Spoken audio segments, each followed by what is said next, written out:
Dos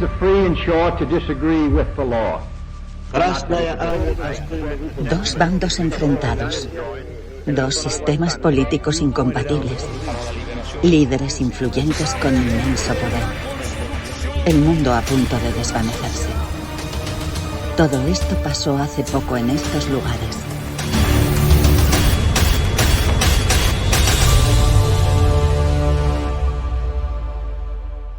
Hola, buenos días amigos y amigas.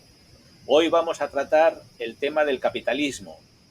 Capitalismo que si lo analizamos a fecha de hoy, lo seguimos viendo más como un insulto que como una realidad económica.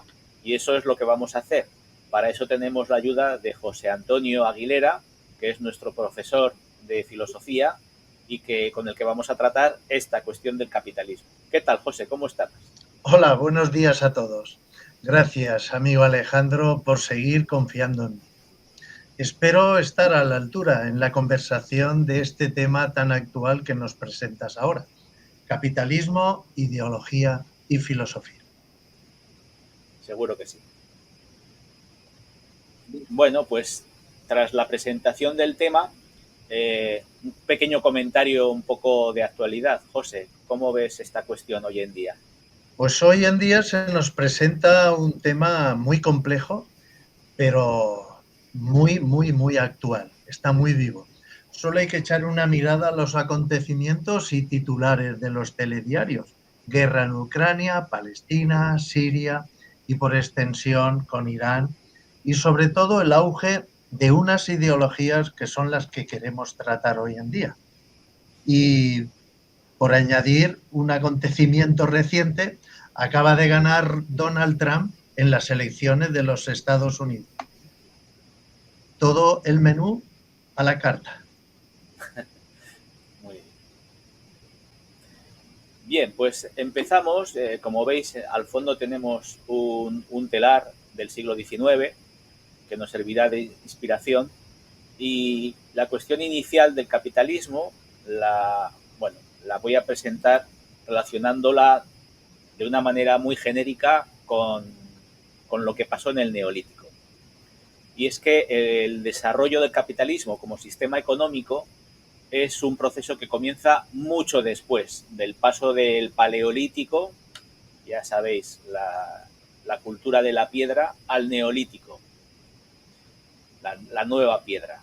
Pero las transformaciones ocurridas en ese periodo sí que sentaron algunas de las bases necesarias para su eventual aparición miles de años después.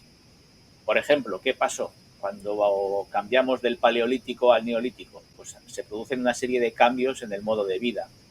El Paleolítico era una era de sociedades cazadoras-recolectoras, donde las personas vivían en grupos nómadas y dependían de la caza, la pesca y la recolección de frutos y raíces. La economía en esta fase era de subsistencia, basada en el consumo inmediato de lo que se recolectaba, sin acumulación de bienes ni propiedad privada, al menos a gran escala.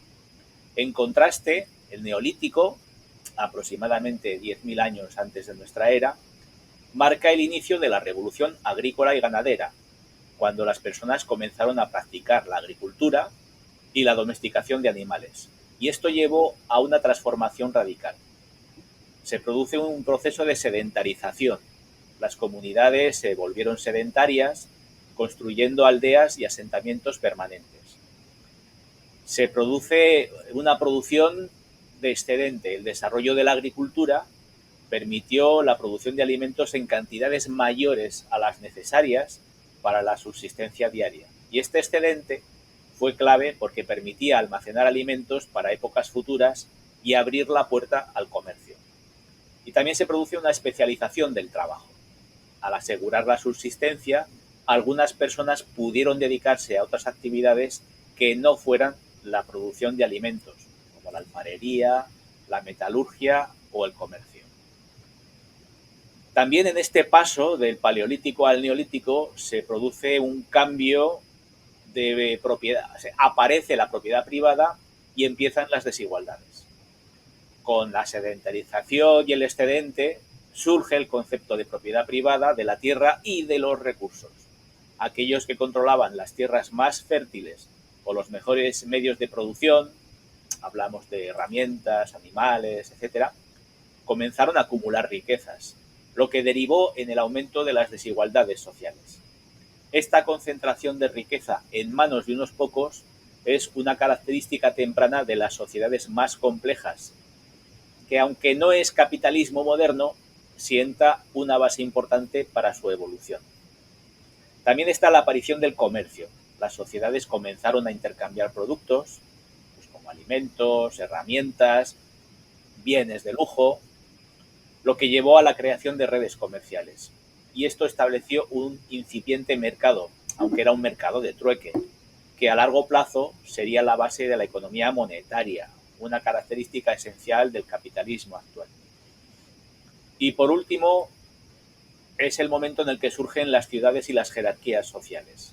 El Neolítico allanó el camino para el surgimiento de las primeras civilizaciones urbanas en la Edad del Bronce y más adelante. Estas ciudades y sociedades más complejas introdujeron jerarquías políticas, económicas y sociales con clases dominantes que controlaban los recursos y el trabajo de los otros. El intercambio, la acumulación y el control de los medios de producción en estas sociedades premodernas son elementos que se verán en mayor escala siglos después. Bueno, pues una vez expuesta de manera más o menos clara los rasgos característicos de la economía en el Neolítico, voy a hacer un resumen o una relación de ideas de cómo entendían la economía y, por tanto, el inicio del capitalismo los pueblos o imperios de la antigüedad como Egipto, China, India, Persia, Grecia y Roma. Aunque esto es mejor que lo hagas tú, José Antonio, ¿te parece? Pues gracias por esa exposición tan amena y clara, ¿no? Con ello pretendo hacer una aproximación a la aparición del capitalismo. Estas civilizaciones antiguas tenían prácticas comerciales avanzadas y sistemas de propiedad en diferentes grados, pero carecían de muchos de los elementos definitorios del capitalismo moderno, como la libre competencia, el libre mercado y el derecho universal a la propiedad privada. En cambio, en estas sociedades, el Estado o los grupos elitistas, como la nobleza o el clero, ejercían un control significativo sobre los recursos económicos y la producción. La economía en estas culturas era una combinación de agricultura de subsistencia, comercio regulado y redistribución a través del poder central, sin el enfoque en la libertad de mercado que caracteriza al capitalismo. Por tanto, el capitalismo, desde mi punto de vista, no es más que una confluencia de grandes ideas filosóficas y acontecimientos sociales y de un desarrollo científico y tecnológico. Al fin y al cabo, en esto consiste la historia. Propongo comenzar esta conversación partiendo de un libro, La llamada de la tribu, de Mario Vargas Llosa, nacido en 1936 y, como conocen, fue Premio Nobel de Literatura en 2010. Esta obra, La llamada de la tribu, se publicó el 1 de marzo del 2018. La finalidad del autor en este ensayo no es narrar sus vivencias como novelista, sino que quiso profundizar y compartir sobre su propio trauma, según sus propias palabras, trauma ideológico.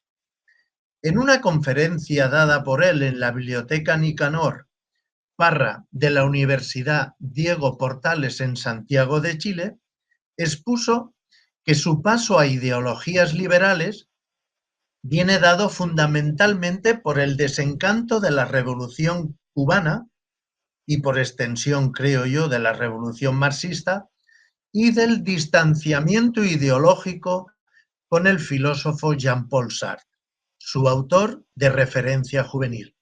Durante esta conferencia se le planteó ¿qué debía hacer Perdón, ¿qué había en la Revolución Cubana y en Sartre que los hicieron tan atractivos, pero a la vez obligaron al autor a alejarse de ellos?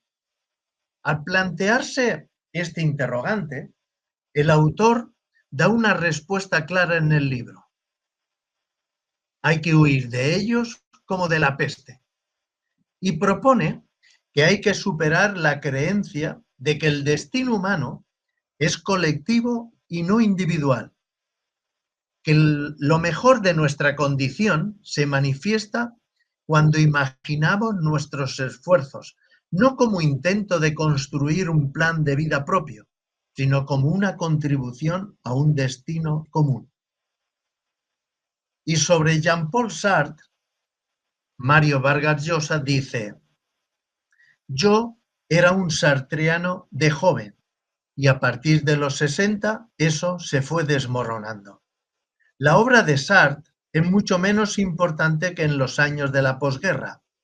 Era extraordinariamente inteligente, pero al mismo tiempo en su literatura había una frialdad que congela sus historias, las que parecían enteramente construidas con inteligencia y racionalidad. En los años 70, al maestro ya lo veía desfasado y poco inspirador.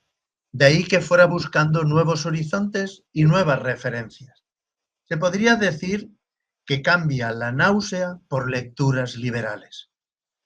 En la obra que proponemos, Vargas Llosa desarrolla una nueva propuesta que sale todo ella de las lecturas de 7 autores liberales que moldearán su visión del mundo y permitirán su transición al liberalismo. En esta conferencia expresa su nuevo descubrimiento. El liberalismo, dentro de la cultura democrática, era probablemente la doctrina que había impulsado las reformas más profundas y las mejores transformaciones. Todos estos autores tienen una profunda crítica a las ideologías totalitarias o colectivistas y tienen en común la defensa del individualismo, la libertad y la democracia liberal como valores fundamentales. Antes de profundizar en los 7 autores que nos propone, sería conveniente un acercamiento a lo que es la democracia liberal. Alejandro, ¿puedes explicar en qué consiste la democracia liberal según Vargas Llosa? Sí, cómo no. La democracia liberal para Llosa es un sistema político que combina los principios de la democracia representativa, gobierno por el pueblo a través de elecciones libres y justas, con el liberalismo clásico, una doctrina que prioriza la protección de los derechos individuales y las libertades civiles. Libertad de expresión, de prensa, de religión, derecho a un juicio justo. Estos son el ADN de esta ideología. Primero, elecciones libres y justas. Los líderes son elegidos a través de procesos electorales en los que todos los ciudadanos tienen el derecho de votar y participar. Y las elecciones se llevan a cabo de manera regular, competitiva y transparente. El Estado de Derecho. Las leyes son aplicadas de manera equitativa a todos los ciudadanos, incluidos los líderes políticos. El Poder Judicial es independiente y garantiza que las decisiones gubernamentales respeten las leyes y sobre todo la Constitución. Tercero, separación de poderes. El poder se divide en ramas. Está el Ejecutivo, está el Legislativo y el Poder Judicial. Para evitar la concentración excesiva del poder en una sola entidad o persona, hay que asegurar que exista un sistema de contrapesos. Cuarto, derechos individuales y libertades civiles. Se garantiza la protección de los derechos humanos fundamentales, como la libertad de expresión, de prensa, de religión, de asociación y, como decíamos antes, el derecho a un juicio justo. Quinto, pluralismo y tolerancia. Se respetan y protegen las diferentes opiniones, creencias y estilos de vida. Los partidos políticos, organizaciones y grupos sociales pueden participar en el debate público sin ser perseguidos. Y sexta y última, economía de mercado. Aunque no es una característica exclusiva, muchos estados democráticos liberales apoyan economías basadas en el libre mercado con una intervención estatal limitada, pero necesaria para corregir fallas del mercado y garantizar el bienestar social. La democracia liberal busca equilibrar la participación democrática con las garantías legales para proteger los derechos de las minorías frente a la tiranía de la mayoría, asegurando que la voluntad de la mayoría no atropelle los derechos fundamentales de individuos o grupos. Seguimos entonces, José Antonio, con el resto de ideas de este libro, La llamada de la tribu. Gracias, Alejandro, por este recordatorio. Una vez expuesto los conceptos del liberalismo democrático, podemos pasar ya a su lectura. Los autores de los que hablaremos de manera sencilla y resumida son Adam Smith, José Ortega y Gasset, Friedrich Hayek, Karl Popper, Raymond Aron, Isaiah Berlin y Jean-François Revel. Como él mismo expone en el libro, estos autores le fueron de enorme ayuda durante aquellos años de desazón, mostrándole otra tradición de pensamiento que privilegiaba al individuo frente a la tribu, la nación, la clase o el partido. Pasemos a ello. Empiezo por Adam Smith. Nació en 1723 y murió en 1790.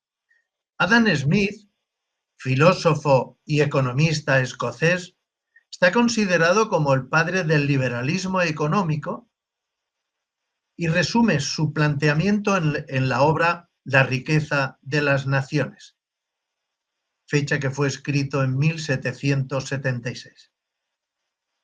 Adam Smith concibe el liberalismo económico como una corriente de pensamiento que establece que los mercados funcionan mejor cuando las personas y las empresas son libres de tomar sus decisiones económicas, sin interferencias, especialmente las que provienen del Estado. Quisiera detenerme en explicar algunos conceptos básicos para que la comprensión sea más fácil. Primero, el concepto o idea, la mano invisible. Adam Smith afirmó que al buscar su propio beneficio, las personas benefician indirectamente a la sociedad, como si una mano invisible guiara sus acciones. De aquí podemos derivar la siguiente idea, la importancia de la competencia. Adam Smith creía que la competencia entre empresas mejora la eficiencia y la calidad de productos, evitando los abusos de los monopolios. Esta competencia exigía una división del trabajo. Sería una tercera característica de la teoría de Adam Smith. Observó que la especialización de tareas aumenta la productividad y reduce costos, beneficiando el crecimiento económico. Y para que todo esto fuera posible, el rol del Estado debe ser limitado. Smith sostenía que el Estado debe limitarse a defender el país, administrar justicia y garantizar el libre mercado, sin intervenir excesivamente en la economía. Y todos estos principios que he expuesto buscarían un objetivo común, el interés propio y el bien de la sociedad. Para Adam Smith, el interés propio, bien entendido, beneficia al bien común dentro del marco de la ley y la moral. Estas ideas de Adam Smith han dejado una huella duradera en el liberalismo democrático actual, especialmente en la creencia en los mercados libres, el gobierno limitado, la igualdad de oportunidades y el Estado de Derecho. Smith sentó las bases del pensamiento liberal moderno al promover una sociedad donde la libertad individual y la competencia económica impulsan el bienestar colectivo. Estos principios siguen siendo pilares en las democracias liberales de hoy, que combinan la libertad económica con la justicia social y la protección de los derechos individuales. Adam Smith es un contemporáneo, como se puede ver. Otro autor que influyó en Vargas Llosa es nuestro filósofo José Ortega y Gasset. Nació en 1883 y murió en 1955. Está considerado como el padre de la filosofía moderna en el mundo hispano. En esta conversación nos vamos a centrar en su obra La rebelión de las masas. Vargas Llosa resalta en esta obra por la crítica a la mediocridad de las masas y su defensa de la cultura y el individuo como motor de la historia. Ortega y Gasset influyó en la visión de Vargas Llosa sobre el papel del intelectual en la sociedad. En la obra Rebelión de las masas, Ortega y Gasset analizan los cambios sociales de Europa a principios del siglo XX, centrándose en el hombre masa y su impacto en la sociedad. En esta obra podemos observar, primero, un hombre masa.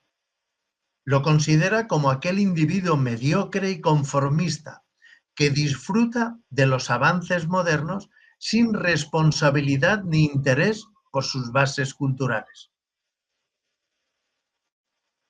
Un segundo concepto que introduce Ortega es crisis de las élites. Las élites pierden liderazgo y las masas rechazan cualquier forma de superioridad, nivelándose hacia abajo. Un tercer punto sería la tiranía de las masas. Las masas imponen su voluntad y valores mediocres, despreciando el mérito y la excelencia. Esto nos lleva a un riesgo para la civilización, que sería el cuarto punto. Ortega ve la rebelión de las masas como una amenaza para la civilización y el progreso humano. Y esto lleva a un conflicto de individualismo versus colectivismo. El colectivismo de las masas lleva a la uniformidad y el rechazo de la originalidad, sacrificando la libertad y dignidad individual.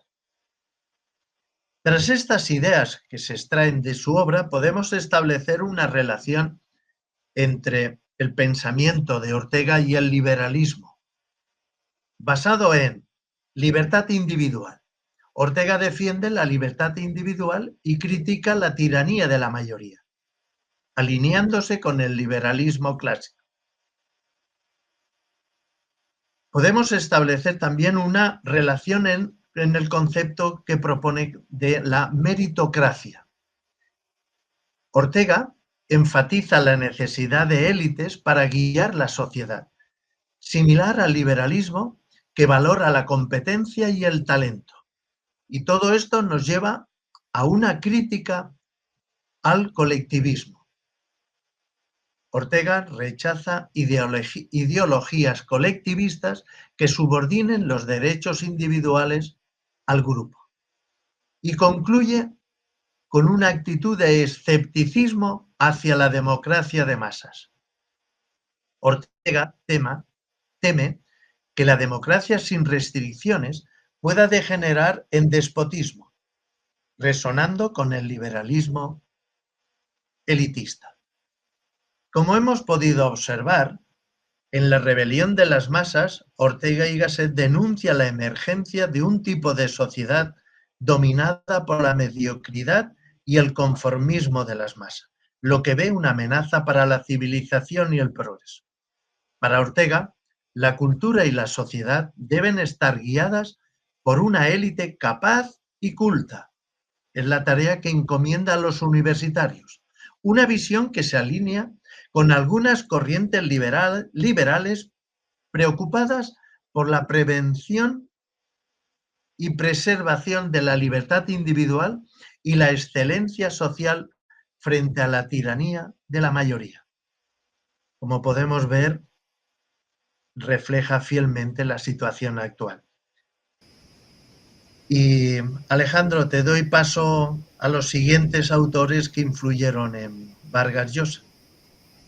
Muy bien. Vamos a empezar con dos de ellos y luego tú explicas a Raymond Aron. El siguiente sería Friedrich Hayek. Este es un economista y filósofo austriaco, autor de una obra, Camino de servidumbre, del año 1944. Aún no había acabado la Segunda Guerra Mundial. Hayek es una figura central en el pensamiento liberal del siglo XX. Es un defensor del liberalismo económico y crítico de la planificación centralizada propia de los países del socialismo real. Vargas Llosa lo considera clave en su comprensión de los peligros del totalitarismo y el colectivismo. Presenta a Hayek como uno de los pensadores más importantes para entender la defensa de la libertad individual, de la economía de mercado y el rechazo a estos regímenes autoritarios y centralizados. En este capítulo, el autor expone cómo el pensamiento de Hayek influyó en su propia evolución ideológica, alejándose del socialismo y acercándose al liberalismo. El contexto y las aportaciones de Hayek fueron que, como economista y filósofo austriaco, conocido por su crítica al socialismo y al intervencionismo estatal, esta obra tan influyente, Camino de servidumbre, es un análisis de cómo el control excesivo del Estado sobre la economía conduce inevitablemente a la pérdida de las libertades individuales. Vargas Llosa enfatiza la importancia de esta obra en su propia formación intelectual, ya que le hizo comprender los peligros del colectivismo y del poder centralizado. Otra cuestión es el orden espontáneo. Uno de los conceptos clave en el pensamiento de Hayek es este orden espontáneo. La idea de que las sociedades se organizan de manera más eficiente cuando se permite que las interacciones libres entre individuos creen un equilibrio natural. Vargas Llosa explica que para Hayek el mercado es una expresión de este orden espontáneo, donde los precios actúan como señales para que los individuos tomen decisiones racionales sin la necesidad de un planificador central que organice la economía. Una tercera cuestión es el conocimiento disperso. Hayek también argumentaba que el conocimiento está disperso entre todos los individuos y que ningún ente centralizado puede tener suficiente información para tomar decisiones por todos. Vargas Llosa encuentra en esta idea una razón poderosa para defender la libertad individual y oponerse a estos sistemas planificados, ya que estos intentan controlar aspectos que superan la capacidad de cualquier autoridad. Implícitamente también hay una crítica al socialismo. Este capítulo destaca la crítica de Hayek al socialismo, al que veía como un sistema que, aunque bien intencionado, inevitablemente conduce a la tiranía debido a su tendencia a concentrar poder en manos del Estado. Vargas Llosa explica que este análisis fue decisivo para que él cuestionara sus propias simpatías socialistas en su juventud y abrazara este enfoque tan liberal. Y la última cuestión, la libertad como valor supremo. Hayek veía la libertad individual como el valor más importante en una sociedad, ya que permite a las personas buscar sus propios objetivos y desarrollar su potencial sin interferencias externas. Para Vargas Llosa, esta defensa de la libertad fue clave en su rechazo a los autoritarismos, tanto de izquierda como de derecha, y en su convicción de que el liberalismo es el sistema que mejor garantiza el progreso humano. El siguiente autor sería Karl Popper, del que ya hemos hablado en algún otro programa de este canal. Este filósofo austríaco-británico fue autor de un libro que se titula La sociedad abierta y sus enemigos, escrito y publicado en 1945, el mismo año en que termina la Segunda Guerra Mundial. Popper es conocido por su defensa de la ciencia como un proceso de falsación y su crítica al historicismo, la idea de que la historia sigue un curso predeterminado. Vargas Llosa destaca su defensa de la sociedad abierta y su crítica al totalitarismo. La difícil paradoja de la tolerancia. En términos prácticos, Popper nos dice que tolerar absolutamente todo significaría también tolerar a quienes limitan las libertades de los demás. Discursos homofóbicos, xenofóbicos o racistas deberían admitirse sin límites, según este principio. En este capítulo, Mario Vargas Llosa analiza la figura de Karl Popper, filósofo de la ciencia y uno de los pensadores más influyentes en la defensa de la democracia liberal. Popper fue una gran influencia en el pensamiento político de Vargas Llosa, especialmente por su defensa de la sociedad abierta y su crítica a los regímenes totalitarios y al dogmatismo. Al final, con lo único que se debe mostrar intolerancia es con los intolerantes. Hablando del racionalismo crítico, Vargas Llosa explica que uno de los principales aportes de Popper es su concepto de racionalismo crítico, una filosofía que rechaza la certeza absoluta y aboga por la constante revisión y cuestionamiento de las ideas. Popper veía el conocimiento como un proceso continuo de ensayo y error, donde las teorías deben someterse a las críticas y ser falsables, es decir, estar abiertas a ser refutadas. Este enfoque contrasta con el pensamiento dogmático, que pretende ofrecer verdades absolutas e inamovibles. A este respecto decía, los grandes hombres cometen grandes errores. La cuestión de la falsabilidad. Una de las ideas clave de Popper, que influyó profundamente en Vargas Llosa, es la noción de falsabilidad como criterio para distinguir la ciencia de la pseudociencia. Popper argumentaba que las teorías científicas deben ser capaces de ser refutadas mediante la experiencia o la observación, lo cual promueve el progreso del conocimiento al mantener abiertas todas las ideas al escrutinio. Vargas Llosa considera que este método no solo es aplicable a la ciencia, sino también a la política, ya que invita a las sociedades a mantener un diálogo abierto y a rechazar el dogmatismo ideológico. Y cuando hablamos de la sociedad abierta y sus enemigos, uno de los libros más importantes de Popper, es también una obra que Vargas Llosa valora enormemente. En este libro, Popper defiende la sociedad abierta, una forma de organización social en la que las ideas, las instituciones y las políticas están sujetas a la crítica y al cambio, en contraste con las sociedades cerradas, que se basan en verdades absolutas y dogmas incuestionables. Vargas Llosa admira cómo Popper traza un vínculo entre el pensamiento totalitario y las filosofías de Platón, de Hegel y del propio Karl Marx, a quienes acusa de justificar sistemas cerrados que suprimen la libertad en nombre de utopías abstractas. Lleva a cabo una crítica al historicismo. Vargas Llosa también señala la crítica de Popper al historicismo, la creencia de que la historia sigue leyes predeterminadas que permiten predecir el curso de los acontecimientos. Popper atacó esta idea en su libro La miseria del historicismo, argumentando que los procesos históricos son demasiado complejos y caóticos como para ser predecibles. Este rechazo a la predestinación histórica también fue fundamental para Vargas Llosa, ya que lo condujo a rechazar las ideologías que pretendían anticipar el destino de la humanidad, por ejemplo, el marxismo. La defensa de la democracia es el quinto punto. Para Popper, la democracia no es perfecta, pero es el mejor sistema político, porque permite la corrección de errores sin recurrir a la violencia. Vargas Llosa destaca cómo Popper defendía la idea de que lo más importante no es quién gobierna, sino cómo las instituciones permiten la alternancia pacífica en el poder y la posibilidad de que los gobernantes sean removidos sin derramamiento de sangre. La democracia, en este sentido, es una forma de gobierno imperfecta, pero abierta, que facilita el cambio y la crítica.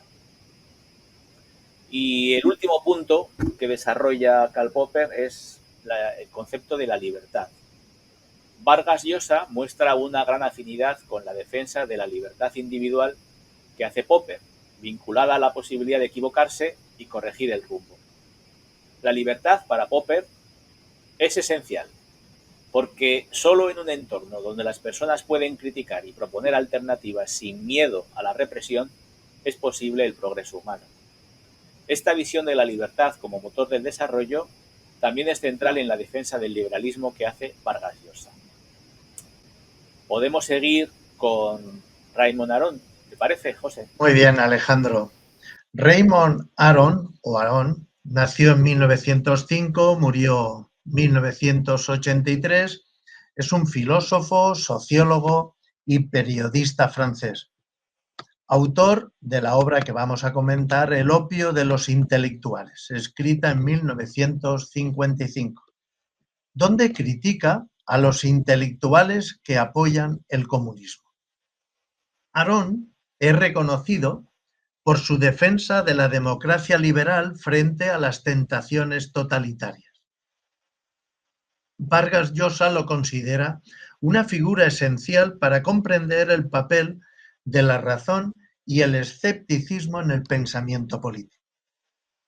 Raymond, a través de su obra, defendió la democracia liberal y analizó las tensiones entre libertad e igualdad.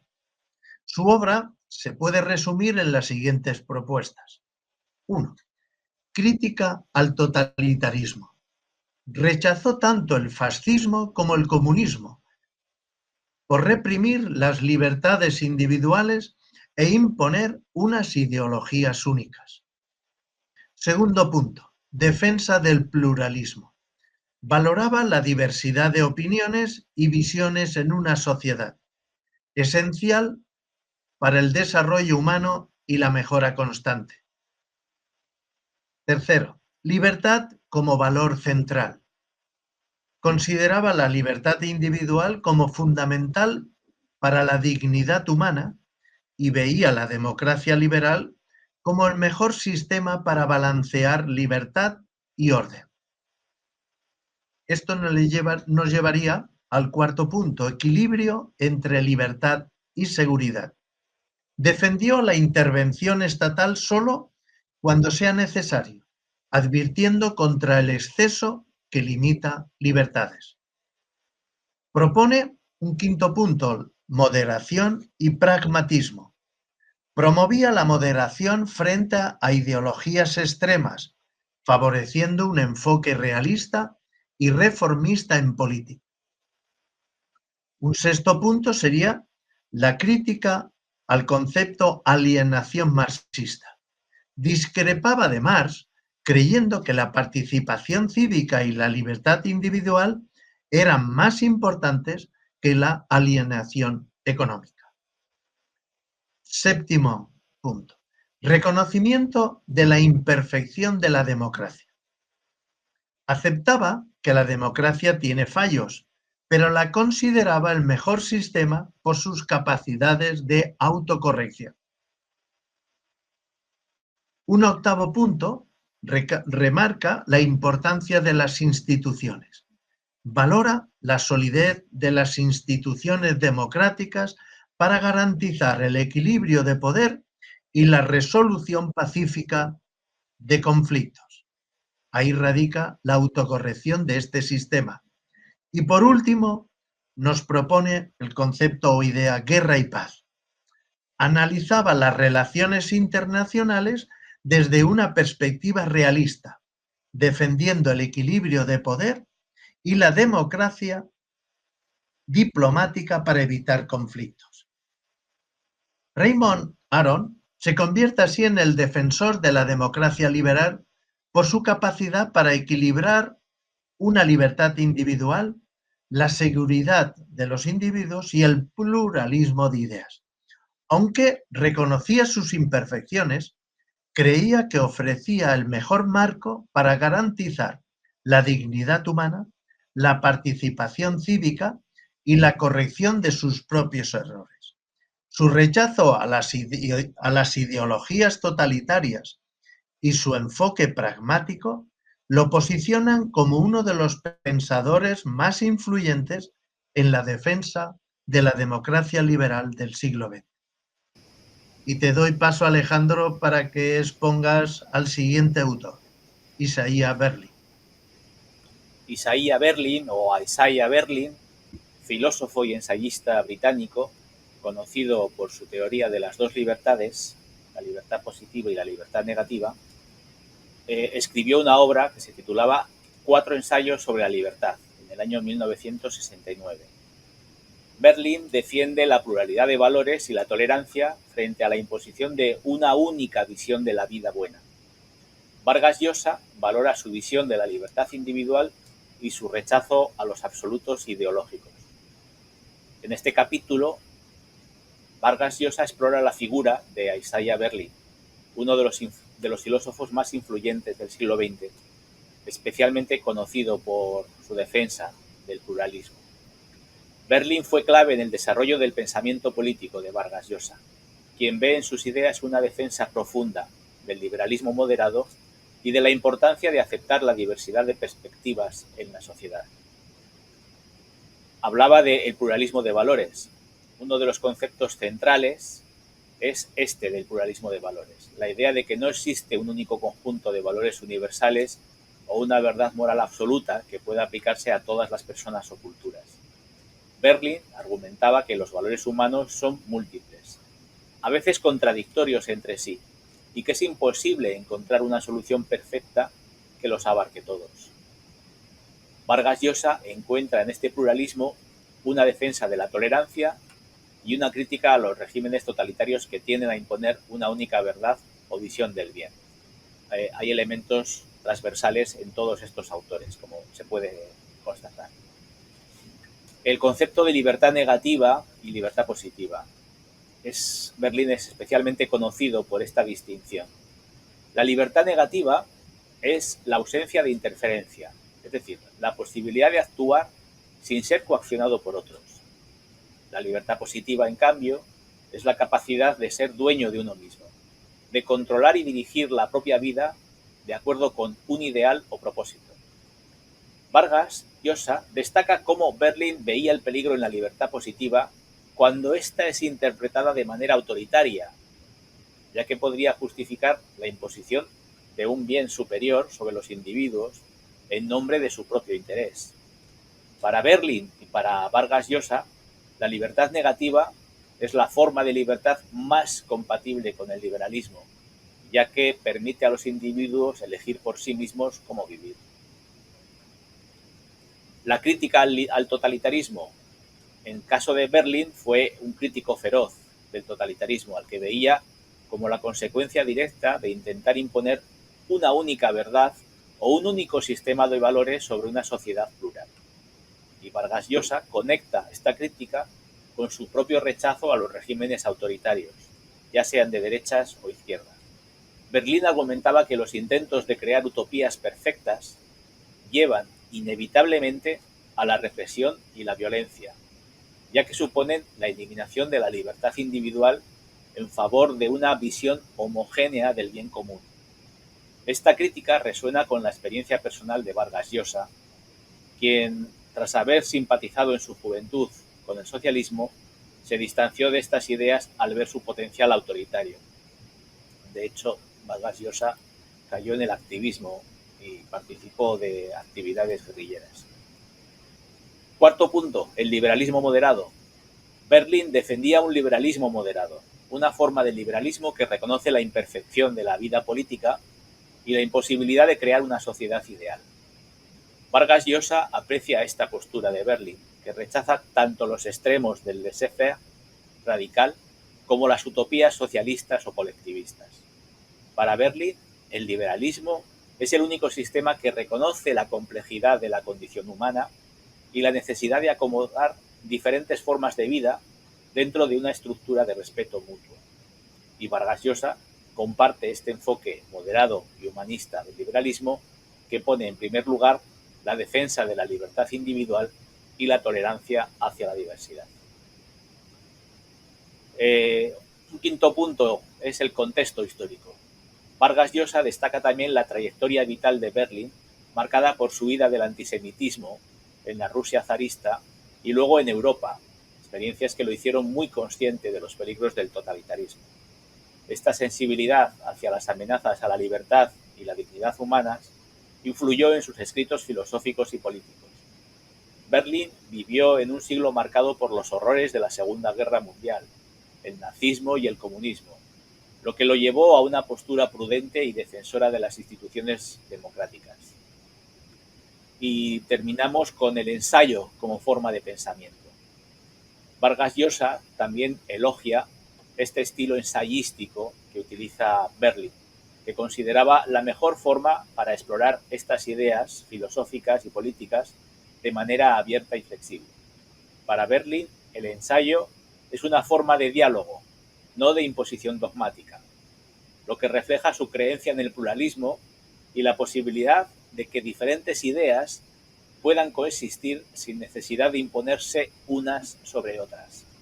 Vargas Llosa se siente atraído por esta forma de escribir, que invita a la reflexión y al cuestionamiento, más que a la conclusión cerrada. Y para terminar el libro también se habla de Jean-François Rebel, o Rebel. Este filósofo y escritor francés es autor de El conocimiento inútil, una obra de 1988, y también crítico del marxismo y el totalitarismo. Bueno, lo único que podemos decir a propósito de este autor es que influyó en Vargas Llosa por su defensa de la libertad de pensamiento y su crítica a la complicidad de los intelectuales con los regímenes totalitarios. Y ahora hablaremos un poco de algunas películas que tienen relación con estas cuestiones que hemos expuesto José Antonio y yo. José Antonio, Bueno, cuéntanos. sí, perdón. Bueno, una vez dada esta clase filosófica de estos 7 grandes pensadores, creemos que sería bueno que entráramos o le proponemos una reflexión. Al fin y al cabo, los distintos pensamientos e ideologías que hemos tratado se centran en el individuo, la tribu, los valores, tanto individuales como grupales, la satisfacción de necesidades, la sociedad, el poder, etc. Para ello, para animar un poco la conversación, proponemos 2 películas que pueden complementar. Una es Le Petit Sauvage y la otra, El Señor de las Moscas. Empiezo con la primera película. La película del pequeño salvaje, Le Petit Sauvage, realizada por François Truffaut en 1970, explora la historia real de un niño que creció aislado de la sociedad y fue encontrado en los bosques de Aveiro, Francia, a finales del siglo XVIII. Esta historia la podríamos relacionar con el hombre del Neolítico que nos ha expuesto al principio, Alejandro. La película, dirigida por François Truffaut, está inspirada en la historia de Víctor de Aveiro. Este niño Víctor fue encontrado en los bosques en una región del sur de Francia alrededor del año 1790. Se creía que había vivido en la naturaleza desde su nacimiento, sin contacto humano alguno. Esta película invitamos a reflexionar sobre la bondad y la libertad inherentes al hombre en su estado natural, el impacto de la sociedad y de la educación sobre esa esencia y los posibles costos de la civilización para el individuo. Nos recuerda un poco el planteamiento de Rousseau, que habría dicho de este niño que sería el buen salvaje. Y probablemente se habría preguntado hasta qué punto la intervención educativa de este niño Itar es necesaria o se plantea incluso si es justa o no. Ahí dejo la reflexión. Y Alejandro, ¿qué nos puedes decir de la otra película que queremos presentar en esta conversación, El Señor de las Moscas? Pues decir que es una película del año 1990, basada en un libro de Golding, Premio Nobel de Literatura, que sitúa a unos inocentes niños en una remota y aislada isla para explorar temas profundos sobre la naturaleza humana y la sociedad. La isla se convierte en un microcosmos donde los niños, lejos de la civilización, enfrentan sus instintos más primitivos y las estructuras sociales acaban colapsando.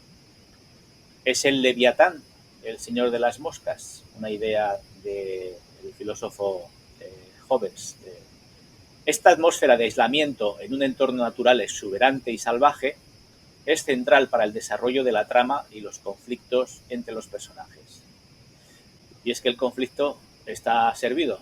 Te paso la palabra, José Antonio, para que vayamos a otras cuestiones relacionadas con el libre mercado, el liberalismo y el capitalismo. Muy bien, antes de pasar, quisiera dejar una reflexión para nuestros oyentes o nuestros espectadores de que estas películas, las dejamos ahí para una reflexión personal, nos llevan a una discusión irremediable filosófica entre Hobbes y Rousseau. Rousseau defiende que el hombre es bueno por naturaleza y es la sociedad la que le hace desviar el camino, mientras que Hobbes dice que el hombre por naturaleza es un lobo para el hombre y que es la sociedad, la civilización, la educación, el Estado, quien reduce esas pasiones y esas tendencias agresivas. Pero esta discusión la dejamos para los filósofos y, como dices, sigamos el camino. A mí a estas alturas, una vez que hemos expuesto todos estos planteamientos, me surge una duda. ¿Es lo mismo capitalismo libre de mercado que liberalismo? El capitalismo actual y el liberalismo comparten una base ideológica común, centrada en la libertad individual, la propiedad privada y el mercado libre, pero tienen distintas interpretaciones sobre el papel que debe jugar el Estado, sobre la justicia social, la responsabilidad empresarial y la sostenibilidad en el contexto global actual. En síntesis, el capitalismo actual es una práctica económica que se ha adaptado y en muchos casos alejado de los principios del liberalismo clásico, integrando políticas de regulación y de responsabilidad social en respuesta a desafíos contemporáneos como la globalización, la crisis climática, la desigualdad, etc. Por su parte, el liberalismo, aunque sigue defendiendo la libertad individual y la economía de mercado, ha evolucionado en algunas vertientes para aceptar intervenciones estatales para que pueda promoverse la justicia social y la sostenibilidad. Una vez establecido este planteamiento, quisiera comentar brevemente cómo definen o entienden el capitalismo y el marxismo el concepto fundamental en sus economías, el capital. En el capitalismo, el capital se concibe como activos y recursos que pueden generar riqueza y crecimiento económico. Estos activos incluyen dinero, propiedades, fábrica, maquinaria. El capital se invierte con el objetivo de obtener un retorno, ya sea a través de beneficios empresariales, intereses o rentas. La acumulación de capital y la reinversión en el mercado son fundamentales para el funcionamiento y expansión del sistema capitalista. En cambio, en el marxismo, el capital se ve como una relación social dentro del sistema de producción capitalista. Para Marx, que lo define como el valor que genera más valor, es decir, el dinero o activos se utilizan para crear más dinero a través de la explotación del trabajo. El capital en el marxismo no es solo un recurso físico, sino una dinámica que crea desigualdad, ya que los dueños del capital, la burguesía, obtienen beneficios a costa del trabajo de los obreros, el proletariado. Ambas perspectivas subrayan el papel central del capital en sus respectivos sistemas, pero desde ángulos muy diferentes. Como hemos visto, uno centrado en la creación de riqueza y el otro se centra en las relaciones de poder y la explotación. Una vez asentado o pretendido explicar estos conceptos, actualmente surge lo que denominamos el tercer sector. El tercer sector en el capitalismo se refiere a un conjunto de organizaciones sin fines de lucro que actúan de manera independiente del gobierno, que denominaríamos sector público, y del sector empresarial, que llamamos sector privado lucrativo. A diferencia del sector terciario, que describe el sector económico relacionado con los servicios, el tercer sector se enfoca en entidades que tienen un propósito social, comunitario o filantrópico y no buscan maximizar beneficios financieros. Estas organizaciones que integran el tercer sector no están motivadas por el lucro, aunque pueden generar ingresos para sostener sus actividades. Los ingresos pueden provenir de donaciones, subvenciones públicas o privadas, trabajos voluntarios y en algunos casos por ventas de productos o servicios. Este tercer sector incluye ONGs, organizaciones no gubernamentales, fundaciones, asociaciones comunitarias, cooperativas y entidades de voluntariado. Una vez que hemos expuesto estas ideas, nos vamos a centrar, y lo va a desarrollar Alejandro, en comentar el tercer sector en un país muy especial donde se recogen todo lo tratado hasta ahora. Por muy contradictorio que parezca, nos vamos a China. Alejandro, ¿qué nos puedes decir del caso de China en este contexto? Bueno, el caso de China agrupa características del tercer sector con otras características de los sistemas comunista y capitalista. Y es que la reforma y apertura de China, liderada por Deng Xiaoping a partir de diciembre de 1978, fue un programa de reformas económicas que transformó la economía planificada de China en una economía de mercado socialista. Estas reformas, conocidas como socialismo con características chinas, incluyeron la descolectivización de la agricultura, la apertura del país a la inversión extranjera y la creación de zonas económicas especiales. El objetivo principal era modernizar la economía y mejorar las condiciones de vida de la población. Después de la muerte de Mao Zedong en 1976, China se enfrentaba a una crisis económica y social severa debido a políticas fallidas como el Gran Salto Adelante y la Revolución Cultural principalmente.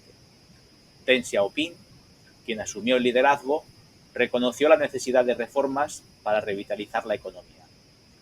Las principales de estas reformas fueron la descolectivización de la agricultura, y se produjo en 1978, introduciendo un sistema de responsabilidad familiar, permitiendo a los agricultores vender sus excedentes después de cumplir con las cuotas estatales.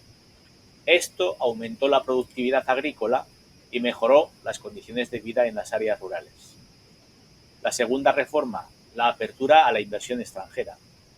China abrió sus puertas a la inversión extranjera creando zonas económicas especiales, ZEE, donde se ofrecían incentivos fiscales y facilidades para las empresas internacionales. Esto atrajo capital y tecnología extranjera, impulsando el crecimiento industrial. La tercera, pues la reforma de la industria. Se permitió la creación de empresas privadas y la subcontratación de trabajos en industrias estatales. Además, se levantaron los controles de precios y se redujeron las regulaciones proteccionistas. Y la cuarta, las reformas políticas. Aunque las reformas económicas fueron el enfoque principal, también se implementaron cambios políticos, como la descentralización del control económico y la promoción de la competencia. ¿Qué impacto y qué resultados trajeron todos estos cambios? Pues se transformó radicalmente la economía china.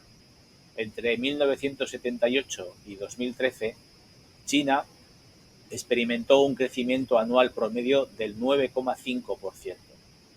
En 2010, China superó a Japón como la segunda economía más grande del mundo. Y en 2017 se convirtió en la economía más grande del mundo por PIB. A pesar de los éxitos económicos, las reformas también enfrentaron críticas y desafíos.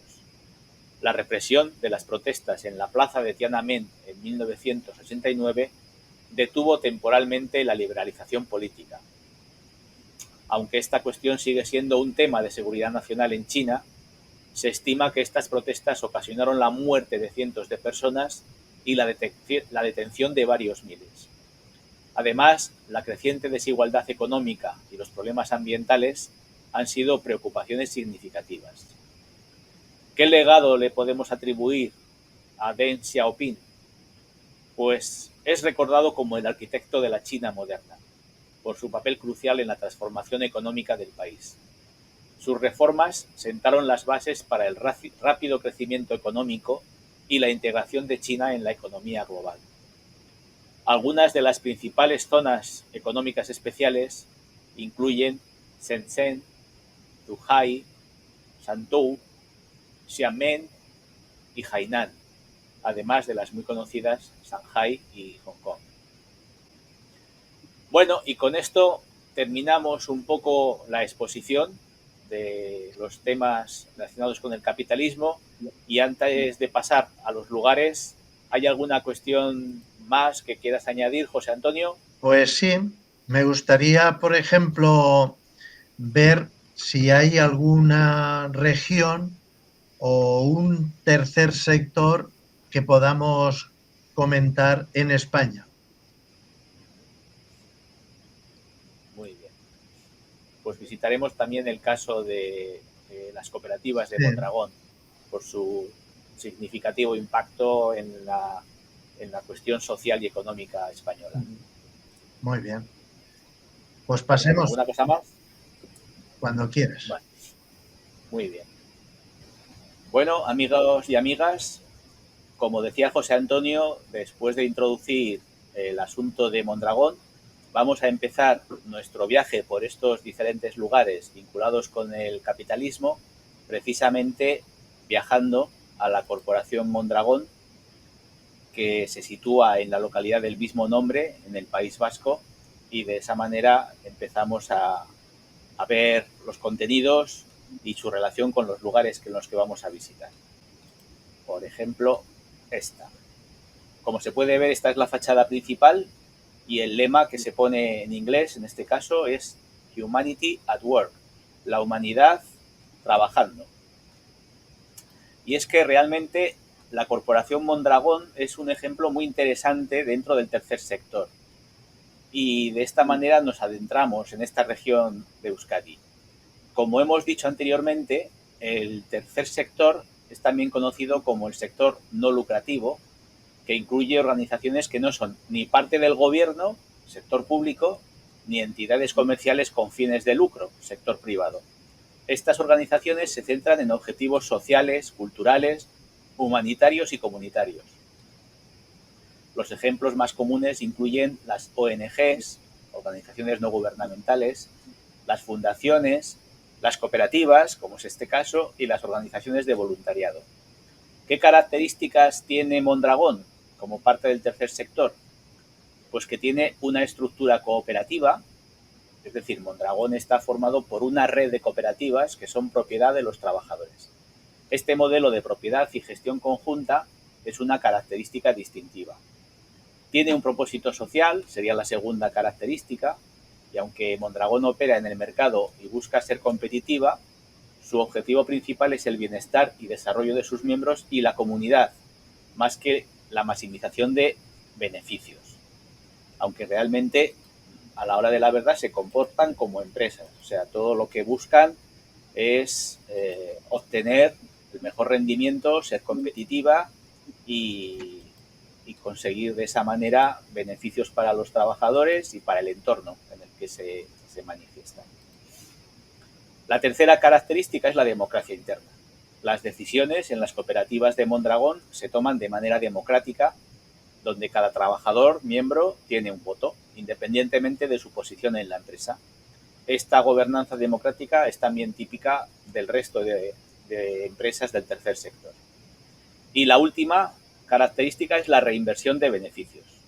Una parte significativa de los beneficios generados se reinvierte en la cooperativa para mejorar las condiciones de trabajo, la capacitación, la innovación y el desarrollo comunitario. Esto hasta cierto punto contrasta con las empresas del sector privado, donde los beneficios se distribuyen principalmente entre los accionistas.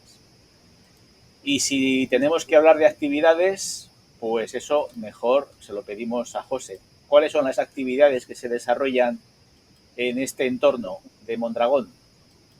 José, cuando quieras. Gracias. Pues las actividades que se desarrollan en torno a la cooperativa y la zona de Mondragón son: en el sector educación, la Universidad de Mondragón y varias escuelas técnicas forman parte de la corporación, proporcionando a los alumnos y a la población educación y formación continua. En el entorno de los servicios sociales, las cooperativas de Mondragón ofrecen diversos servicios sociales a sus miembros, incluidos planes de jubilación y seguros de salud. En el sector de innovación y desarrollo, Mondragón invierte en centros de investigación y desarrollo para fomentar la innovación tecnológica y empresarial, beneficiando a sus cooperativas y a la economía local y de la zona. La Corporación Mondragón es un excelente ejemplo del sector tercero, debido a su estructura cooperativa, su propósito centrado en el bienestar de los miembros y la comunidad, su gobernanza democrática y la reinversión de beneficios en el desarrollo social y económico. Representa una alternativa viable y sostenible a las estructuras tradicionales de negocios con fines de lucro y ofrece un modelo inspirador para otras organizaciones alrededor del mundo. Por tanto, creo que se convierte en un referente de innovación, quizás el eje fundamental del tercer sector en España, como es Mondragón. Muy bien. Bueno, antes de entrar en China, vamos a visitar también algunos lugares que han sido mencionados y que tienen relación con el paso del Paleolítico al Neolítico, ¿no? Podríamos visitar, así como curiosidad, los hallazgos, el yacimiento de Göbekli Tepe en Turquía, que curiosamente es un santuario llevado a cabo por personas del Paleolítico, es decir, por gente nómada. Pero en este entorno es donde se desarrollaron pues los grandes asentamientos urbanos, ¿no? Todo el creciente fértil está rodeado de yacimientos que tienen relación con la cultura mesopotámica, con la cultura egipcia, con todo el Medio Oriente. En el caso de Göbekli Tepe, pues es una especie de anomalía dentro de lo que es los asentamientos paleolíticos, porque no se sabe muy bien qué significado pueda tener este yacimiento, pero sí que sorprende la calidad con la que se trabajaba la piedra en estos entornos cuando todavía no se habían descubierto los metales, no se utilizaban los metales. Algo parecido, pero mucho más moderno, es lo que nos encontramos en otro yacimiento, que son las cuevas de Lascaux. Estas cuevas de Lascaux, en Francia, están centradas en hombres más primitivos que los actuales. Son Homo neanderthalensis. Y en estas cuevas, curiosamente, también forman parte del Paleolítico, pues han encontrado unos grabados que sorprenden, exactamente al mismo nivel que los de Santillana, la cueva de Santillana del Mar, y que tienen que ver con un arte que ya se ha perdido y que la ocupación de estas cuevas está asociada al Homo neanderthalensis, aunque seguramente las pinturas sean más modernas, sean del Homo sapiens sapiens, el hombre de Cromañón. Y realmente tuve la ocasión de visitar estas cuevas y el impacto que ocasionan es enorme porque, bueno, el nivel de los grabados es muy sorprendente. Y todo esto tiene relación con el capitalismo. Y la mejor descripción del capitalismo moderno sería viajar por Wall Street. Aquí entramos en la isla de Manhattan y directamente nos posicionamos enfrente de ese toro que muestra un poco la fuerza del capitalismo, pero que es frenado por una niña que parece ser que le hace frente y que le contiene. Toda esa fiereza le contiene.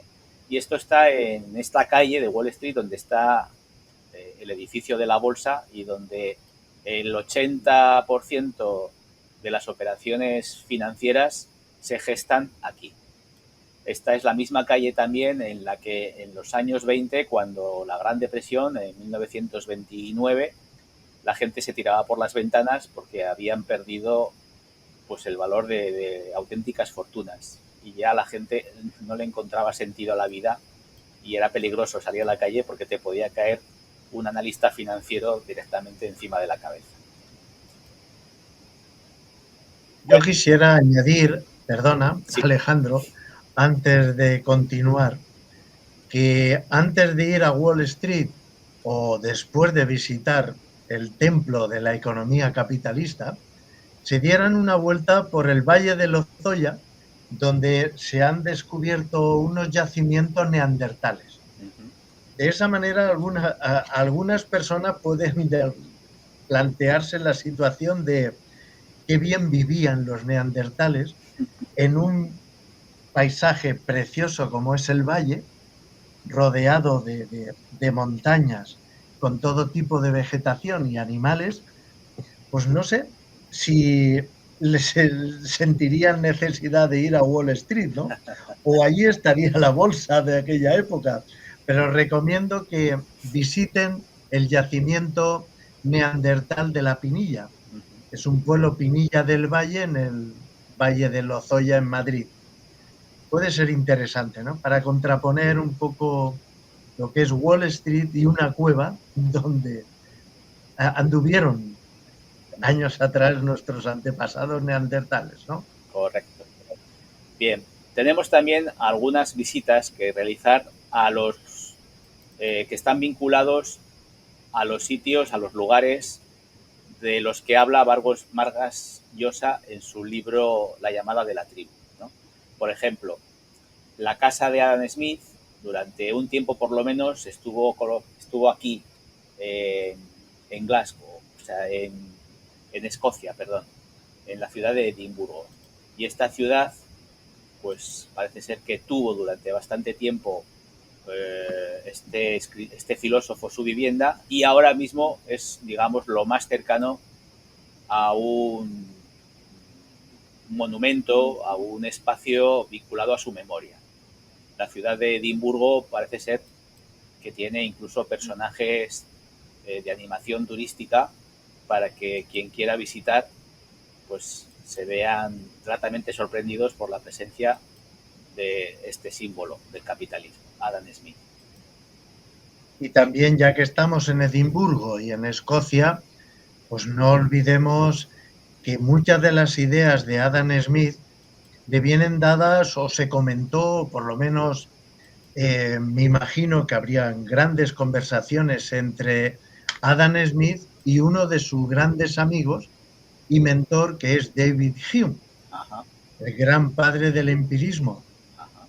Entonces, aprovechar la situación de ya que estamos ahí, pues hacer un paseo por las calles donde estuvo también el gran David Hume. Y seguro que hay alguna casa vinculada a la memoria de este otro filósofo. Seguro, sí, sí. Bueno, muy bien. El turismo cultural no quita que, centrándonos en la Guerra Fría, podamos abrir la mente con otras intervenciones, con otras aportaciones. Volviendo a España, tendríamos la Fundación José Ortega y Gasset, Gregorio Marañón, que está compartida, tienen una sede compartida en Madrid. Entonces, a la memoria de estos dos insignes personajes del pensamiento español de aquellos principios de siglo, pues tenemos este edificio donde se llevan a cabo diferentes actividades y diferentes actos culturales de todo tipo y conmemoraciones, como se puede ver cuando visitamos el interior.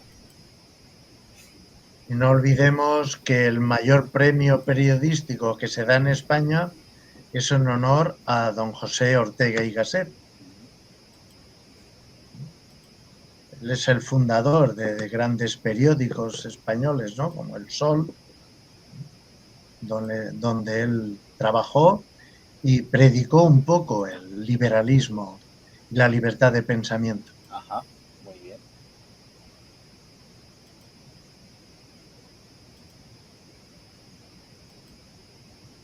Mira, es un sitio que yo no he visitado y que la próxima vez que vaya a Madrid igual me paso por aquí para ver lo que están haciendo. Pues te llevaré a la residencia de estudiantes, Muy bien. que allí podemos unir no solo Ortega y Gasset y Gregorio Marañón, sino que podemos también visitar pues donde estuvo Lorca y los grandes pensadores de su tiempo.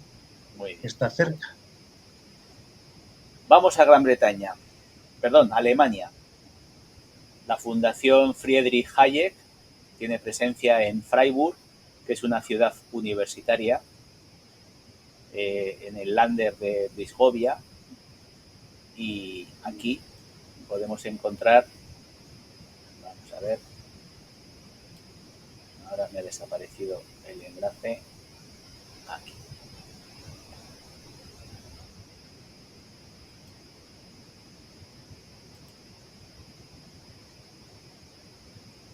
Más o menos a esta altura estaría esta fundación dedicada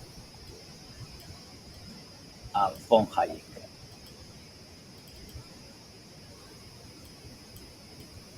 La verdad es que estuve tratando de encontrar alguna placa conmemorativa y no la encontré.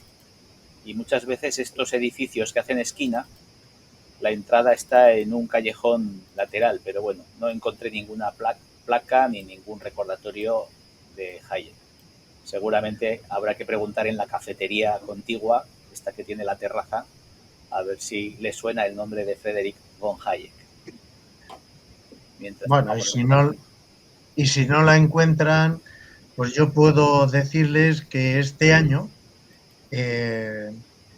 hemos celebrado el 11º torneo de debate nacional escolar del colegio donde yo trabajé, Montpellier, de Madrid, que hemos hecho en el cartel un homenaje a Hayek en el tema de debate, que era: ¿son las políticas económicas liberales una solución óptima a los problemas socioeconómicos que enfrenta España? Y creo que en la discusión y en el debate de los chavales surgieron todos estos planteamientos que hemos hecho. Y bueno, si no encontráis nada de Hayek, por lo menos hemos dado una mención especial a este autor y a muchos otros, porque hemos tratado en el debate el tema del liberalismo. muy bien. Está bien que los chavales se interesen por la economía, por la filosofía y finalmente pues por la historia de las ideas. Sí, sí. Bien, vayamos a la Universidad de Chicago. La Universidad de Chicago, como se pone de manifiesto, es una universidad privada y donde se creó esta escuela de Chicago que tanta repercusión tuvo, porque muchos de los profesores eran convencidos del liberalismo y sobre todo por las figuras de algunos economistas que obtuvieron premios, reconocimiento y gran efectividad en países pues como pudo ser el caso de Chile en los años 70. Por más que de liberal el señor Pinochet tenía poco, pero bueno, en economía sí que aplicó algunas recetas que le fueron bastante bien. No olvidemos que en esta universidad impartía clases uno de los padres del liberalismo actual, Milton Friedman, Milton. que creó ese pensamiento recogido en la escuela de Chicago. Los chicos de la escuela de Chicago, que fueron Sí. famosos luego durante ese periodo de la Guerra Fría hasta Sí, el sí. final. Pues ya hemos visitado la Universidad de Chicago. Bueno, aquí hay una referencia a Hayek y a la Escuela Socialista Fabiana, que también está vinculada con el liberalismo. Es como una especie de precursora del liberalismo.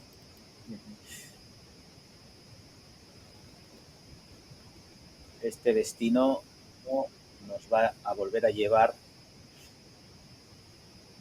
al continente europeo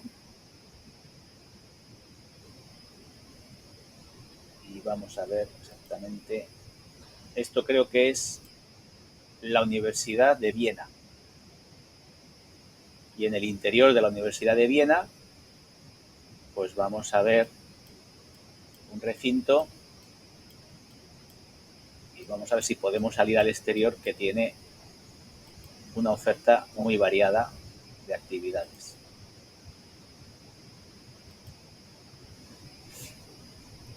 Y se ve que hay un ambiente también muy distendido entre los alumnos.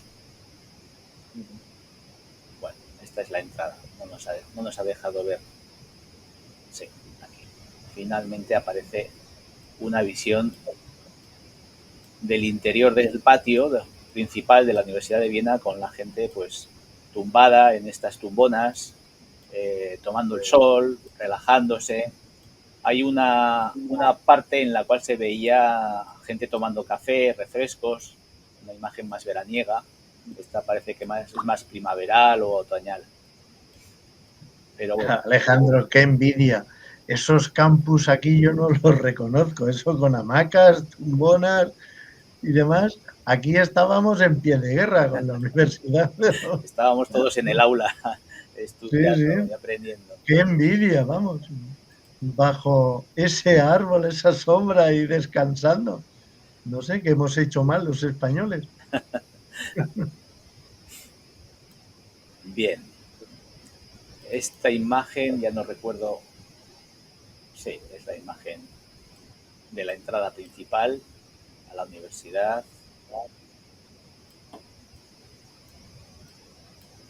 Todas estas zonas siempre van cambiando a medida que se van haciendo los trabajos de mantenimiento. Y esto es una cosa que Google también lo refleja en estos reportajes. Bueno,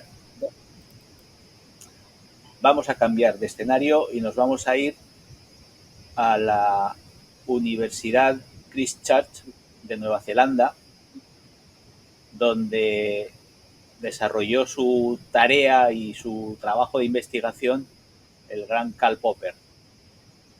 Vamos a ver algún edificio. Desde luego, yo no he estado nunca por esas latitudes, pero da la sensación de que tienen pues un clima muy similar al clima europeo, casi mediterráneo, diría yo. Y aquí dio sus clases el gran Karl Popper en la Universidad de Canterbury.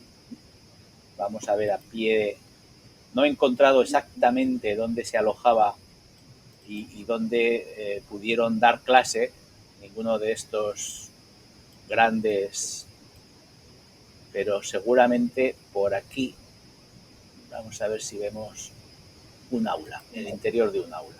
Aunque en otro de los programas relacionados con Karl Popper sí que pudimos ver el contenido de la biblioteca y demás. ¿Ves? Aquí, por ejemplo, se ve un ambiente más universitario incluso con alguna tienda y con un tablón de anuncios y un espacio para que la gente se ponga a trabajar, a estudiar o a compartir un café incluso. Supongo que hay máquinas expendedoras.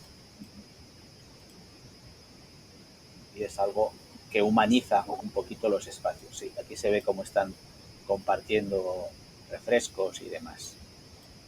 ¿Vale? Esta es la Universidad Christchurch en Nueva Zelanda, en la ciudad de Canterbury. Se llama igual que una población británica, pero que está a bastantes millas de distancia. Más cerca... Yo creo que... Sí, perdón. Perdona.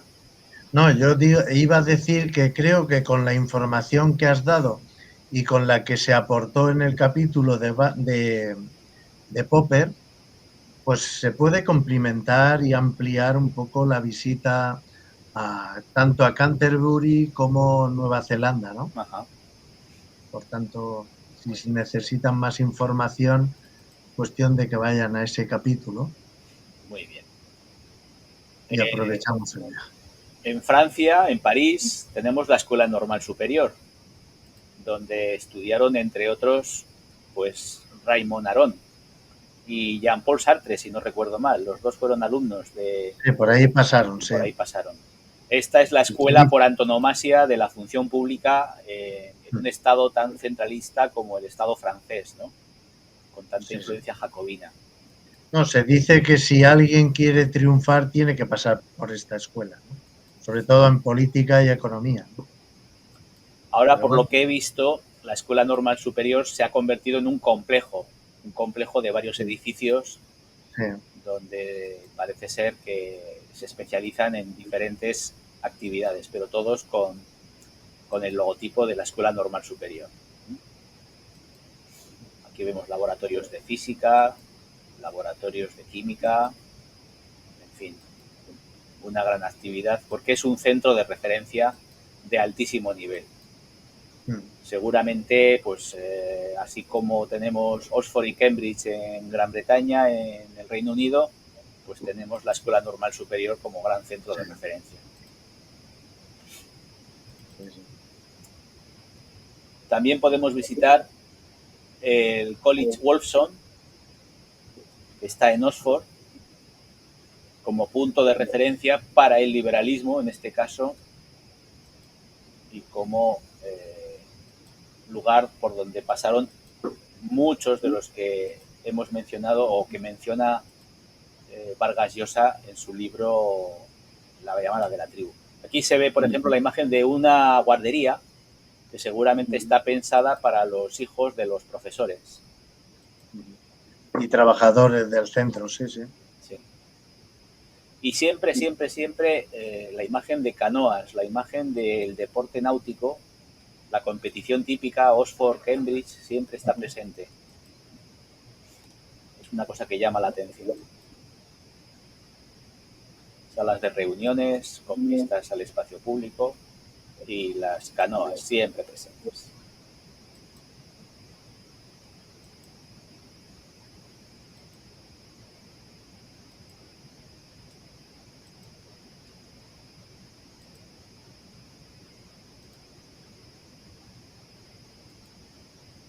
Bueno, luego tenemos otro lugar emblemático en Francia, sería la Académie Française.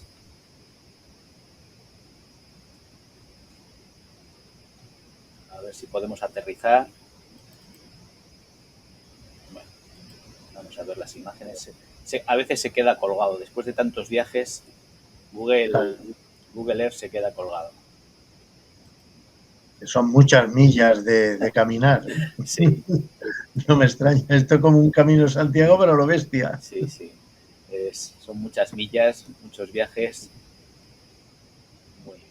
Ya estamos posicionados encima de la Académie Française y ahora vemos su ubicación y vamos a ver las imágenes con las que nos deleita Google Earth. Esta también es una institución de gran prestigio. Muchos pensadores han pasado por la Académie Française, quizá más de la época de, de los ilustrados, ¿no? Es cuando coge fama la Académie Française.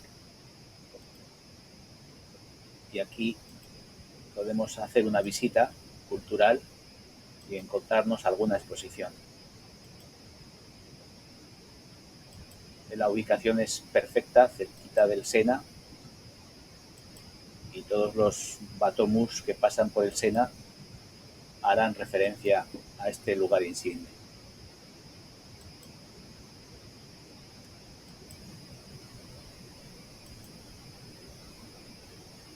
Bien, veamos qué más.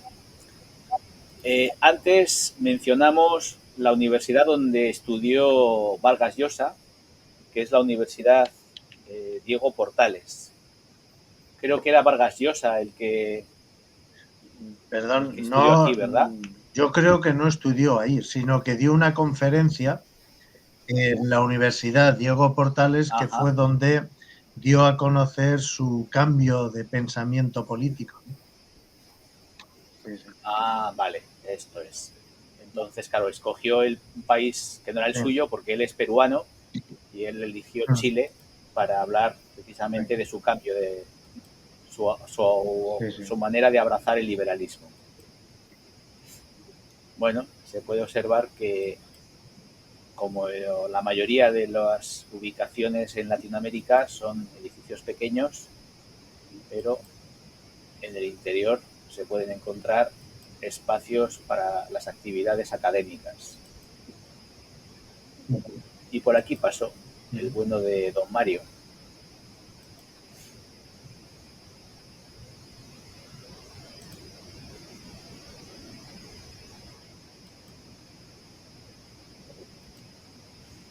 Muy bien.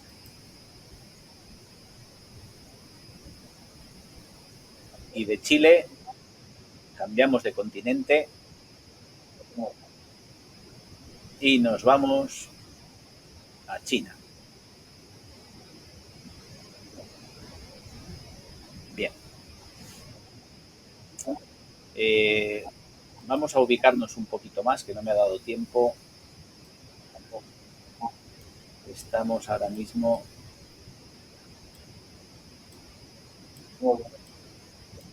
en uno de las zonas económicas especiales, concretamente en Shenzhen. Shenzhen, esto es.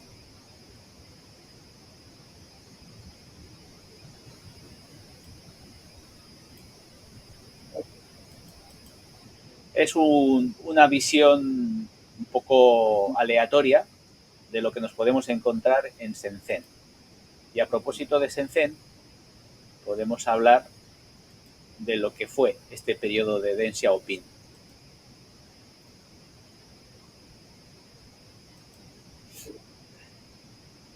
Por ejemplo, hablábamos de la corporación Mondragón. En el caso de China, muchos pueblos rurales todavía operan bajo el sistema de propiedad colectiva.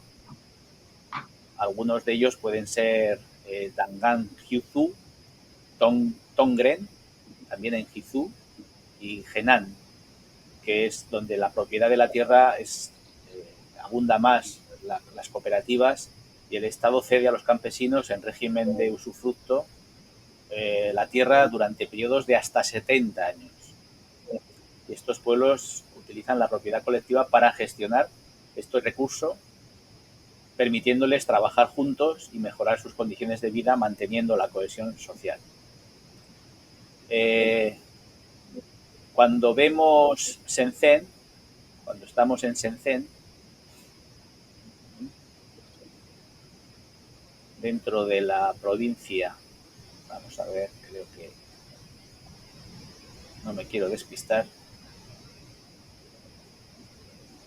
o si no, vamos a ver la provincia de Henan. Lo que nos vamos a encontrar son visiones muy comerciales, espacios llenos de tiendas, donde pues, los turistas pueden encontrar de todo, y donde los lugareños también encuentran todo tipo de ofertas comerciales, tiendas. Cada vez se están posicionando allí las grandes marcas y pues se encuentran restaurantes de todo tipo. Un ambiente muy cosmopolita y muy abierto al turismo y al comercio y al intercambio con tal de que tengas dinero, al intercambio de todo tipo. Vamos a ver el Museo de Shenzhen, que es una de estas grandes zonas comerciales y zonas económicas especiales que creó Deng Xiaoping. Y además del aspecto económico, en este caso, podemos ver un poco la historia de la provincia, sin perder su tradición. Es una tradición milenaria. La historia de China se remonta a miles de años atrás, incluyendo, yo creo que más años de historia que los egipcios, o por lo menos ellos hacen referencia a que su historia no tiene parangón. Aquí, por ejemplo, un recordatorio de la figura de Deng Xiaoping. Aquí tenemos a Deng Xiaoping, vestido con el traje que en esos años era preceptivo para todos las buenas gentes que mandaban en esos gobiernos postcomunistas, pero que arrastraban todavía un aspecto pues muy militarista, un cuello cerrado, como si fuera una casaca de un general, pero ningún distintivo que alentase a pensar que es nada más que un trabajador más, un miembro del partido, alguien muy respetable, pero toma las decisiones pero sin tener ningún tipo de distinción. Y aquí podemos ver imágenes rurales, de la actividad económica, de las labores, de los trabajos que se hacían más a menudo, de la fauna, de las manualidades,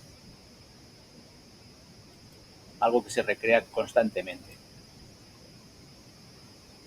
Y aquí el milagro, imágenes del milagro económico, que se llevó a cabo, entre otros, en estas ubicaciones que vamos a ver. Vamos a ver otra imagen.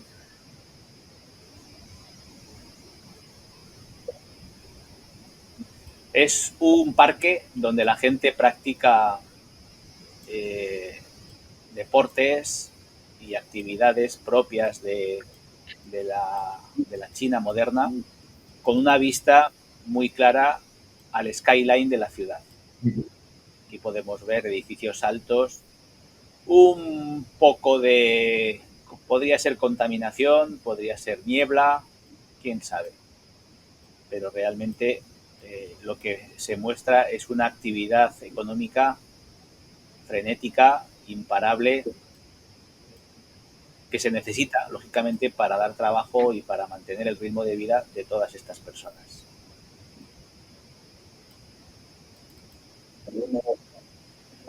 Moviéndonos unos kilómetros más allá, podemos ver la frontera entre Zhuhai y Macao. Macao, que fue propiedad de los portugueses.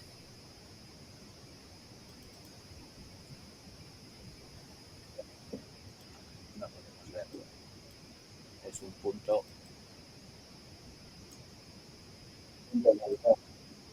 un punto de unión entre dos penínsulas, una isla y un continente, y realmente pues todo lo que podríamos ver si bajásemos a nivel de tierra sería pues un inmenso parque de comercios de todo tipo. Alrededor de esta bahía, digamos que están todas las grandes poblaciones, esos grandes tigres, los que mencionaba primero Mao y luego el resto de analistas cuando se referían a China.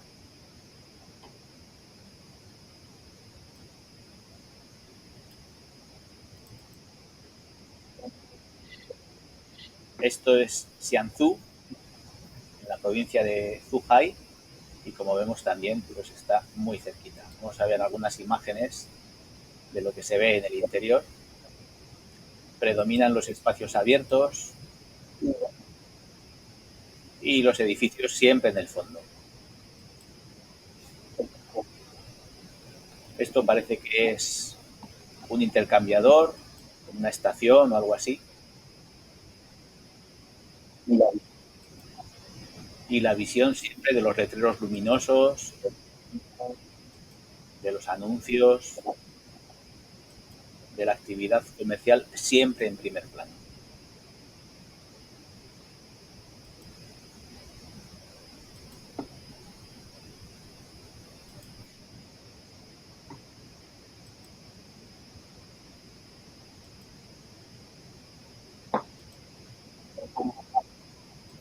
No estaría de más hacer un viaje a China, Pues sí, ¿verdad? es de los sitios que me gustaría ir, pero es tan grande que no sé cuál sitio elegir para sentar ahí un poco la base del viaje. Este año, además, los ciudadanos de la Unión Europea teníamos la posibilidad de viajar sin necesidad de solicitar un visado. A ver si mantienen esa misma práctica los años sucesivos y podemos encontrar un hueco y un viaje en condiciones para conocer la realidad de China. Pasa que China es tan grande que parece un continente, ¿no? Hay que seleccionar muy bien dónde ir Sí, o disponer de mucho tiempo, ¿no? sí. Para recorrerlo. Aquí, por ejemplo, estamos viendo una zona de playa y no deja de verse el mercadillo, en este caso de zapatillas, ¿no? La gente pues disfruta de la playa, pero pues como en todas las zonas orientadas al turismo, pues hay oferta para comprar pues un sombrero, un bañador, un recuerdo, lo que sea. Vamos a este otro sitio, Pudong, un extenso barrio que ofrece varios puntos de interés para las familias, como por ejemplo el parque temático Shanghai Disney Resort. A ver si sale alguna imagen.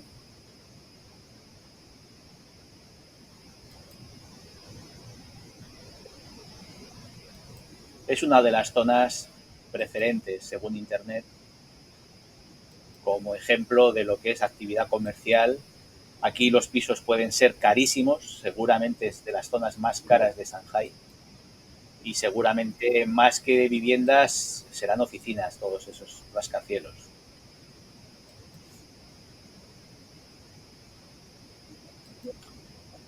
Curiosamente salen imágenes en las cuales no aparece gente, cosa anodina, porque yo creo que toda esa zona está súper poblada y han elegido hacer las fotos justo en el momento en que no Pues pasaba fue nadie, durante la casi época de nadie. la pandemia. Porque claro, Sí, porque a veces se ve gente sí. con mascarilla. Aquí, por ejemplo, se ve un señor con mascarilla y la arquitectura, vamos, es espectacular. Se hacen unas edificaciones al, al alcance de muy pocas ciudades y muy pocos centros. Fíjate qué torre, seguramente una torre de comunicaciones. No. Y creo que con esto hemos visto prácticamente todo. Quedan dos de Shanghai, dos zonas privilegiadas de Shanghai, que están, eso sí, un poquito más en la zona más al norte.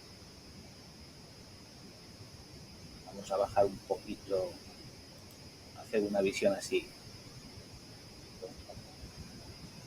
de esta zona eminentemente industrial, con pabellones, con terrenos que seguramente pues, con los que se especulará a la hora de buscar el mejor comprador para sacarle el mayor partido a este recurso tan escaso, que ya empieza a ser escaso, como es la tierra en China. De hecho, tienen un problema con las inmobiliarias y es que todavía siguen arrastrando la quiebra de una de las grandes inmobiliarias del país. y siempre ha sido realmente una característica de esta política económica de Deng Xiaoping, ¿no? La diferencia entre la ciudad y el campo.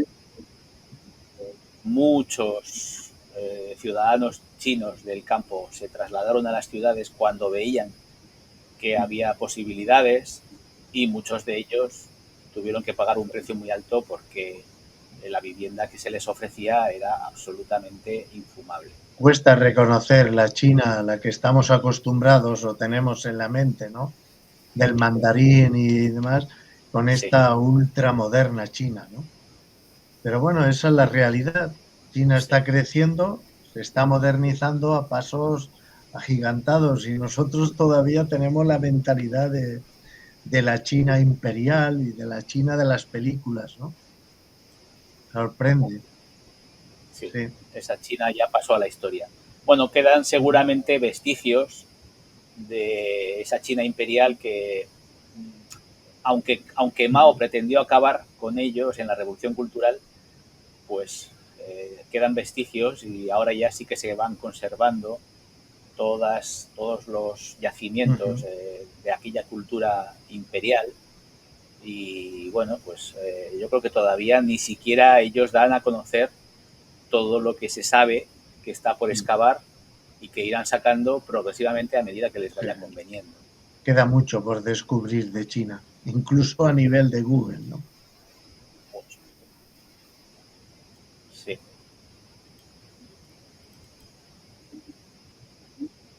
Bueno, terminamos en Aveyron, un departamento francés situado en el sur del país, que forma parte de la región de Occitania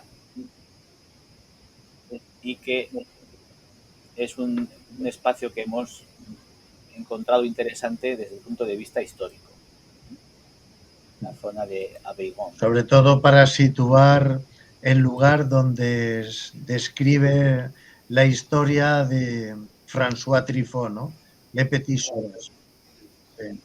Ah, es verdad, sí, vinculado a la película Sí, Le Petit, Le que Petit recomendamos. También es una zona de los grandes, ¿cómo se llaman? Sí, a los, una zona vinculada sí, a la los historia medieval. militares estos religiosos, ¿no?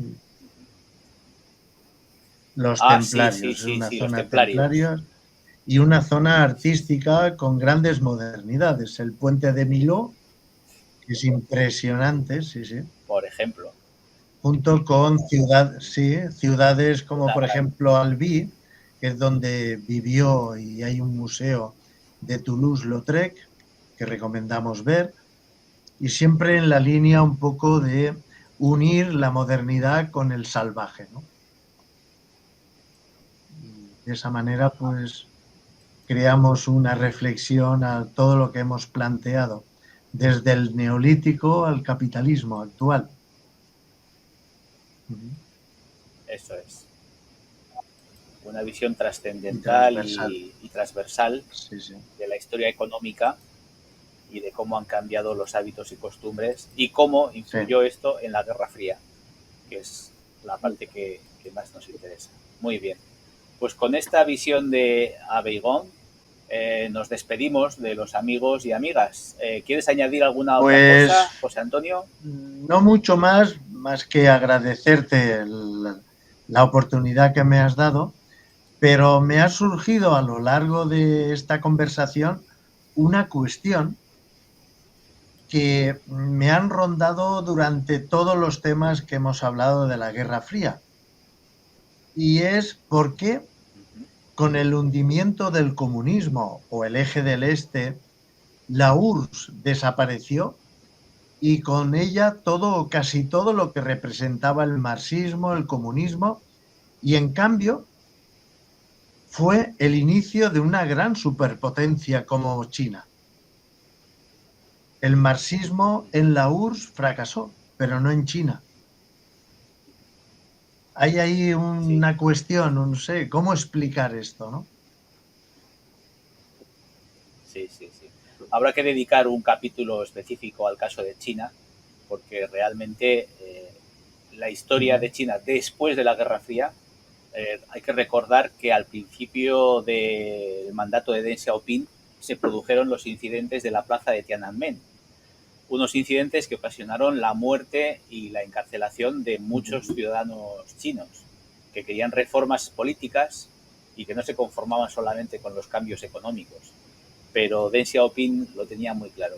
O sea, quería abrir la economía, pero no quería abrir la política de China al resto de influencias. O sea, que es un comunismo muy cerrado, por un lado, pero abierto a las influencias capitalistas que él mejor que nadie sabía transmitir, con la idea esta de que da igual que el gato sea negro o sea blanco. Exacto. Lo importante es que mientras haya ratones, hay gatos.